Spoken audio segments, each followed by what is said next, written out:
Pada bulan Desember tahun 2020, jumlah wisman yang datang ke Indonesia hanya 164.000 orang. Kalau dibandingkan bulan sebelumnya memang mengalami peningkatan 13,58%, tetapi kalau kita bandingkan posisinya dengan bulan Desember tahun 2019, terjadi penurunan yang sangat curam yaitu sebesar 88,08%. Wisman yang datang pada bulan Desember ini sebagian besar masih merupakan wisman bisnis, baik yang melakukan tugas untuk melakukan misi tertentu, bukan wisman yang melakukan leisure. Kalau kita lihat menurut pintu masuk, di sana terlihat bahwa 59% wisman yang datang ke Indonesia adalah lewat jalan darat, kemudian 27%-nya lewat laut, dan sisanya sebesar 14% itu datang lewat udara. Secara bulanan ada pergerakan kecil, misalnya di Ngurah Rai, pada bulan Januari ini ada 127 orang yang datang ke Bali, tetapi kembali wisman ini bukan untuk leisure, mereka datang karena untuk conference dan juga ada beberapa tamu dari lembaga internasional. Di seluruh bandara, baik Soekarno-Hatta, Samratulangi, dan Ngurah Rai, terjadi penurunan yang tajam sekali kalau kita bandingkan dengan posisi tahun lalu.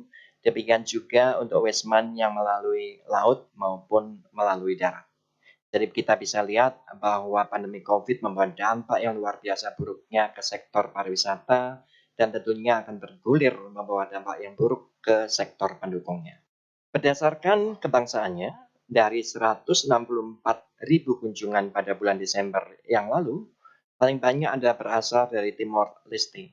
Penduduk Timor Leste yang berkunjung ke Indonesia lewat darat itu adalah sebesar 49,4%.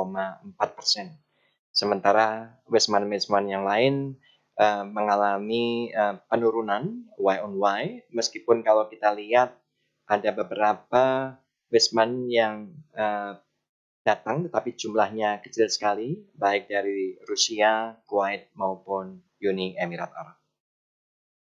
Sehingga kalau kita kumulatifkan jumlah wisman yang datang ke Indonesia mulai bulan Januari sampai dengan bulan Desember tahun 2020, totalnya hanya 4,02 juta. Berarti terjadi penurunan sebesar 75% dibandingkan dengan jumlah wisman pada tahun 2019. Untuk tingkat penghunian kamar ini bukan hanya untuk wisman mancanegara, tetapi juga untuk wisman Nusantara. Pada bulan Desember tahun 2020 ini sedikit mengalami peningkatan 0,65 poin dibandingkan posisi bulan November yang lalu, sehingga TPK pada bulan Desember adalah sebesar 40,79%. Jadi kalau kita lihat pada akhir tahun anggaran kemarin ada beberapa kegiatan baik yang dilakukan oleh instansi pemerintah maupun instansi swasta di berbagai hotel dengan tetap menerapkan protokol kesehatan. Tingkat penghunian kamar tertinggi pada bulan Desember ini ada di Kalimantan Timur, Lampung, dan Papua Barat, sementara tingkat penghunian kamar yang paling rendah ada di Bali, Kepulauan Riau, dan Bangka Belitung.